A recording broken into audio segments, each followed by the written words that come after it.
სმენის მძიმე დაქვეითების ან სრული სიყრუის მქონე ბენეფიციარები საყოველთაო ჯანმრთელობის დაცვის სახელმწიფო პროგრამის ფარგლებში უზრუნველყოფილნი არიან ცალმხრივი კოხლიარული იმპლანტაციის შესაძლებლობით. დარგის ექსპერტებთან განხილვის შედეგად მნიშვნელოვანი გადაწყვეტილება იქნა მიღებული და იგი გეგმაცვლილების განხორციელება სახელმწიფო პროგრამაში, რომლის თანახმადაც 4 წლამდე ასაკის შესაბამისი საჭიროების მქონე ბენეფიციარები უზრუნველყოფილნი იქნებიან ორმხრივი კოხლიარული იმპლანტაციით. აღნიშნული ცვლილება მნიშვნელოვნად გააუმჯობესებს ბავშვების სმენისა და მეტყველების, ასევე კოგნიტური თუ სხვა უნარების განვითარებას. საკითხი დაისვა სმენა დაქვეითებულ ბავშვებთან დაკავშირებით 4 წლამდე ასაკში ბილატერალური ორმხრივი კოხლიარული იმპლანტაციის შესახებ.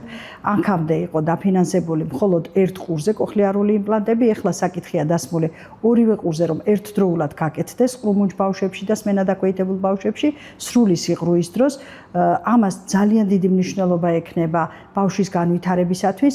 4 წლამდე ასაკში გაკეთებული კოხლიარული იმპლანტაცია ორივე ყურზე ერთდროულად ბავშვს წაეხმარება განვითარებაში, როგორც მეტყველების განვითარებაში პირველ რიგში, ასევე მის შემდგომ ფსიქოლოგიური ურთიერთობები სკოლაში, ინსტიტუტში და ასე შემდეგ. შემდგომი განვითარებისათვის კვლევებმა გვიჩვენა, რომ 2-3 წელიწადში 4 წლამდე ასაკის ბავშვები სრულად აღწევენ 100%-იან შედეგს განვითარებისა.